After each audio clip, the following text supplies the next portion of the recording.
I'll Kill You Tomorrow by Helen Huber, originally published in If, Worlds of Science Fiction, November 1953.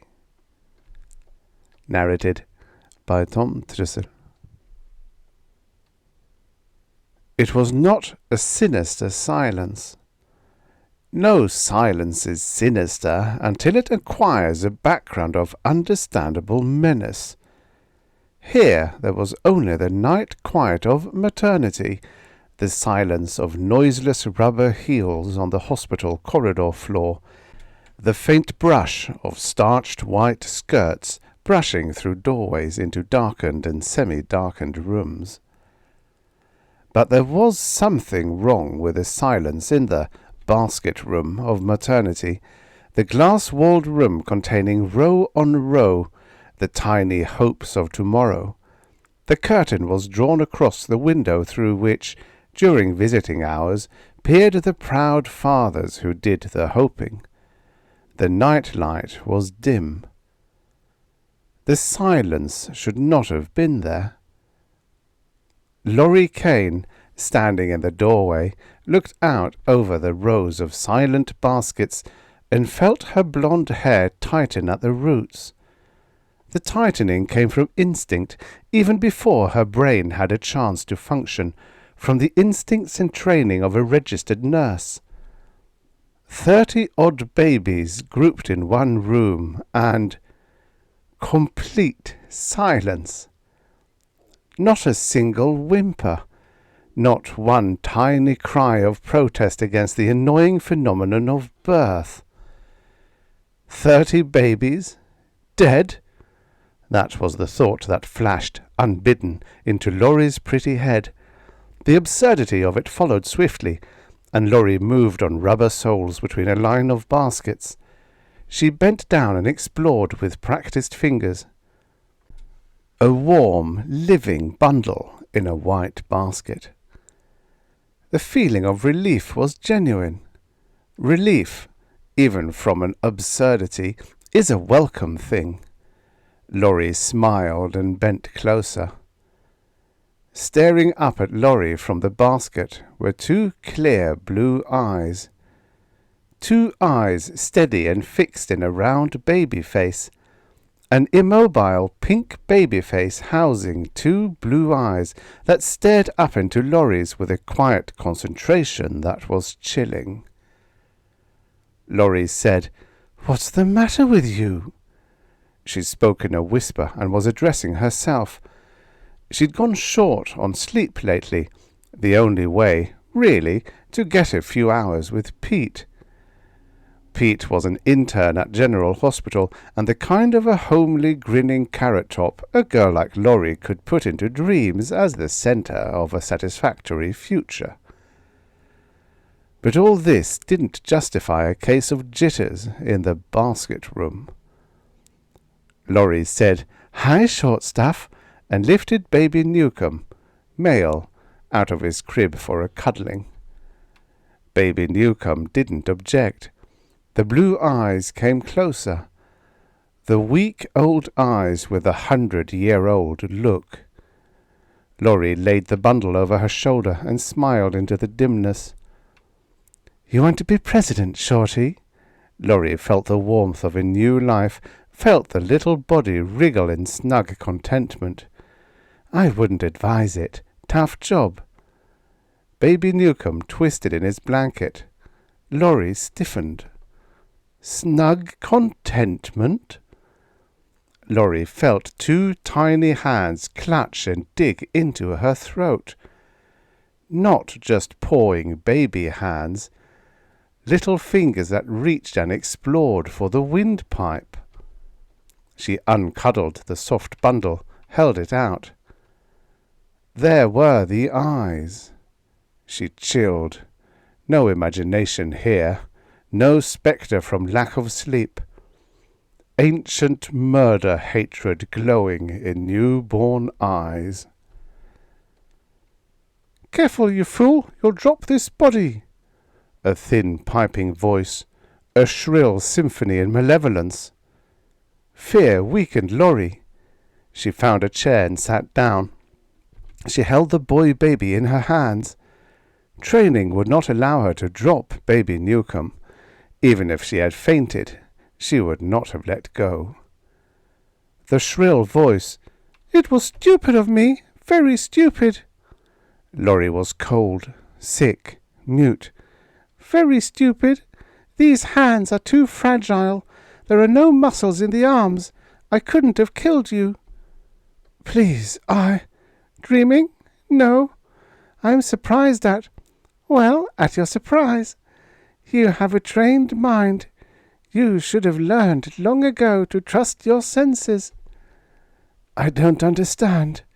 "Don't look at the doorway. Nobody's coming in. Look at me. Give me a little attention and I'll explain." "Explain?" Laurie pulled her eyes down to the cherubic little face as she parroted dully. "I'll begin by reminding you that there are more things in existence than your obscene medical books tell you about." "Who are you? What are you?" "One of those things." "You're not a baby." "Of course not. I'm—" The beastly brittle voice drifted into silence as though halted by an intruding thought. Then the thought voiced with a yearning at once pathetic and terrible, "It would be nice to kill you. Some day I will. Some day I'll kill you if I can find you." "Why? Why?" Insane words in an insane world. But life had not stopped, even though madness had taken over. "Why?" The voice was matter-of-fact again. No more time for pleasant daydreams. "I'm something your books didn't tell you about. Naturally you're bewildered.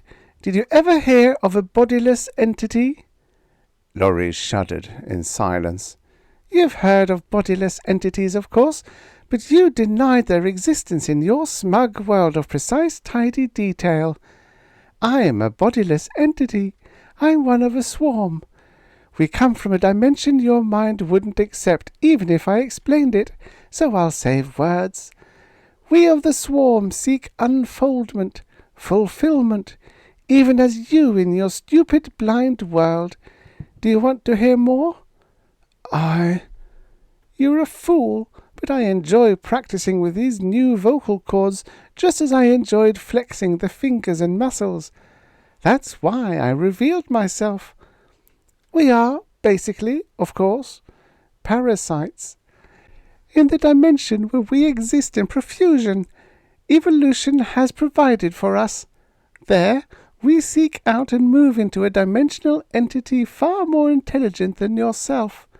We destroy it in a way you wouldn't understand, and it is not important that you should. In fact, I can't see what importance there is in your existing at all."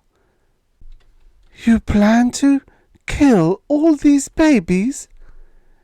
"Let me congratulate you. You finally managed to voice an intelligent question. The answer is no. We aren't strong enough to kill them. We dwelt in a far more delicate dimension than this one, and all was in proportion. That was our difficulty when we came here. We could find no entities weak enough to take possession of until we came upon this roomful of infants." "Then, if you're helpless—" "What do we plan to do? That's quite simple. These material entities will grow. We will remain attached, ingrained, so to speak, when the bodies enlarge sufficiently." 30 potential assassins. Laurie spoke again to herself, then hurled the words back into her own mind as her sickness deepened.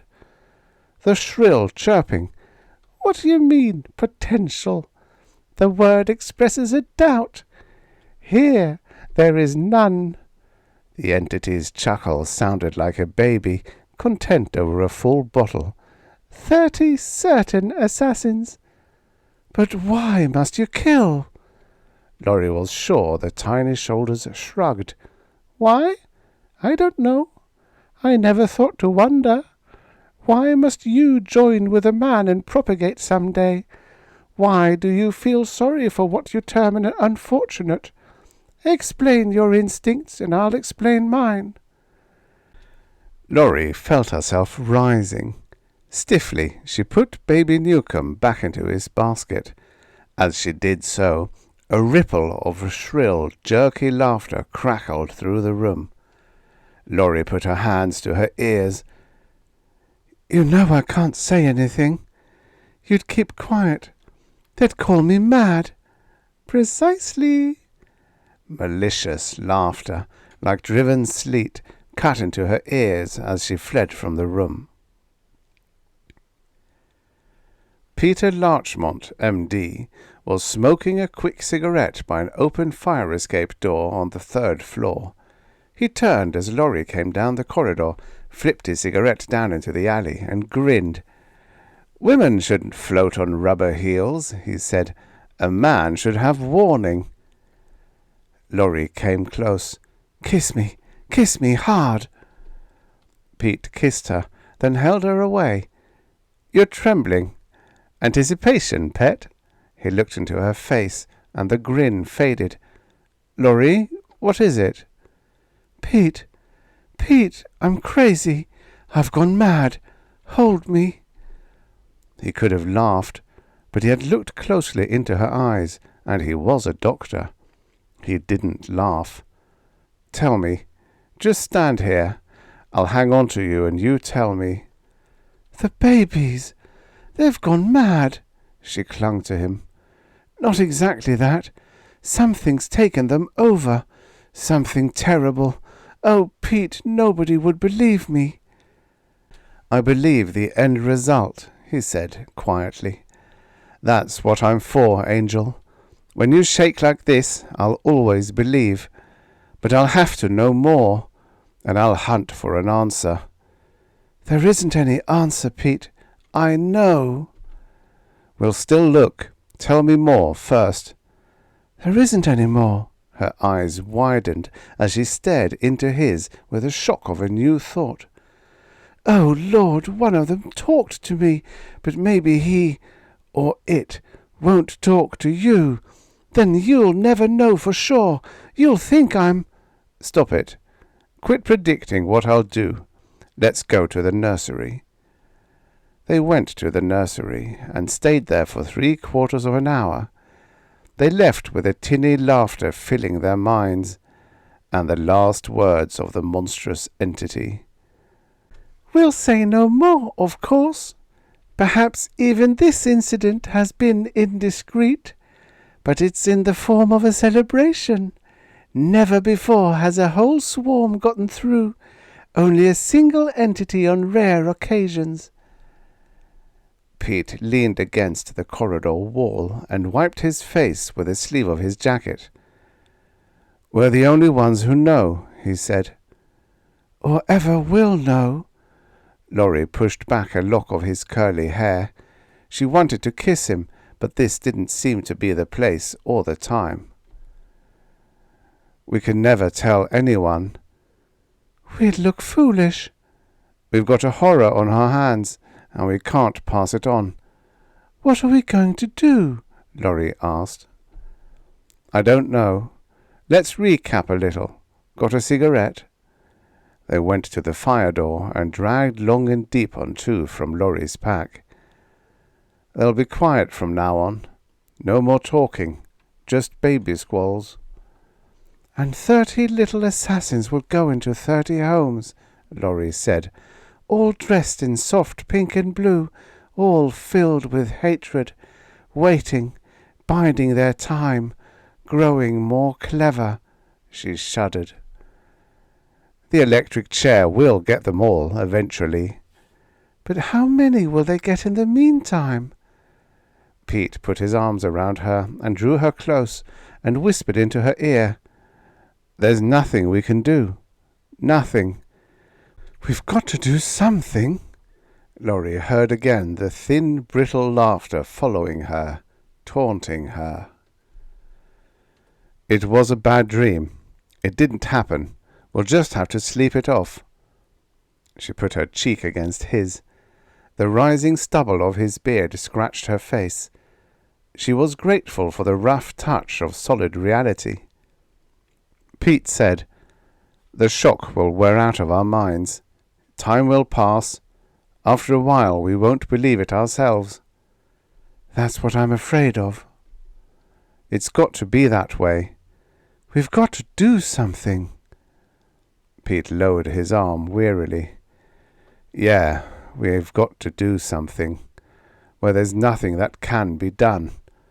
What are we, miracle workers?" "We've got to do something." "Sure. Finish out the watch and then get some sleep." Laurie awoke with the lowering sun in her window. It was a blood-red sun. She picked up the phone by her bedside. "Room 307, residence extension." Pete answered drowsily. Laurie said, "Tell me, did I dream, or did it really happen?" "I was going to ask you the same thing. I guess it happened. What are you doing?" "Lying in bed." "So am I, but two different beds. Things are done all wrong." "Want to take a chance and sneak over? I've got an illegal coffee pot." "Leave the door unlocked." Laurie put on the coffee. She showered and got into her slip. She was brushing her hair when Pete came in. He looked at her and extended beckoning, clutching fingers. "The hell with phantoms! Come here!" After a couple of minutes, Laurie pulled away and poured the coffee. She reached for her uniform. Pete said, "Don't put it on yet." "Too dangerous, leaving it off." He eyed her dreamily. "I'll dredge up willpower. I'll also get scads of fat, rich clients. Then we'll get married so I can assault you legally." Laurie studied him. "You're not even listening to yourself. What is it, Pete? What have you dreamed up?" "Okay, I've got an idea. You said something would have to be done." "What?" "A drastic cure for a drastic case, with maybe disaster as the end product." "Tell me." "I'll tell you a little, but not too much." "Why not all?" "Because if we ever land in court, I want you to be able to say under oath, 'He didn't tell me what he planned to do.'" "I don't like that." "I don't care if you like it or not. Tell me, what's the one basic thing that stands out in your mind about these entities?" "That they're—" "Fragile?" "Yes, fragile." "Give me some more coffee." Laurie demanded to know what was in Pete's mind. All she got was kissed, and she did not see Pete again until 11 o'clock that night. He found her in the corridor in maternity and motioned her toward the nursery. He carried a tray under a white towel. He said, "You watch the door. I'm going inside. I'll be about a half an hour." "What are you going to do?" "You stay out here and mind your business. Your business will be to steer any nosy party away. If you can't, make noise coming in."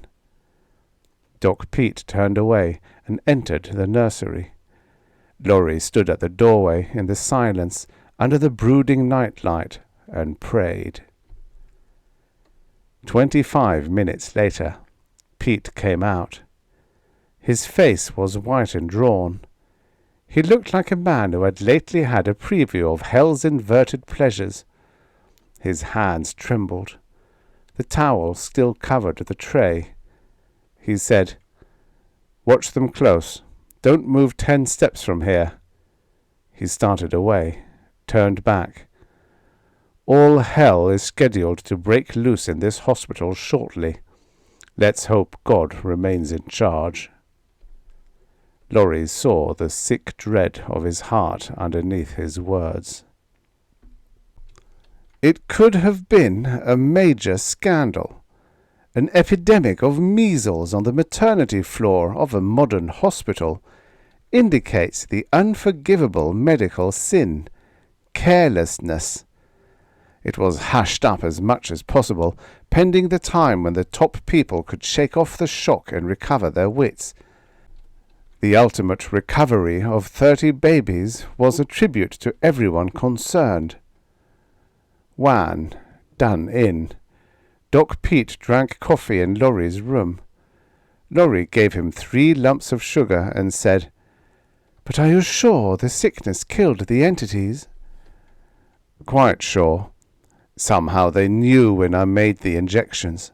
They screamed. They knew they were done for." "It took courage. Tell me, why are you so strong, so brave? Why are you so wonderful?" "Cut it out. I was scared stiff. If one baby had died, I'd have gone through life weighing the cure against the end. It isn't easy to risk doing murder, however urgent the need." She leaned across and kissed him. "And you were all alone. You wouldn't let me help. Was that fair?" He grinned, then sobered. "But I can't help remembering what that invisible monster said. Never before has a whole swarm gotten through. Only a single entity on rare occasions. I can't help wondering what happens to those single entities. I think of the newspaper headlines I've seen. Child kills parents in sleep. Youth slays father. I'll probably always wonder, and I'll always remember." Laurie got up and crossed to him and put her arms around him. "Not always," she whispered. "There will be times when I'll make you forget. For a little while, anyhow." The end. Subscribe for your daily stories of futures past. And don't forget to check out the channel. There's hundreds of stories. Hundreds of stories.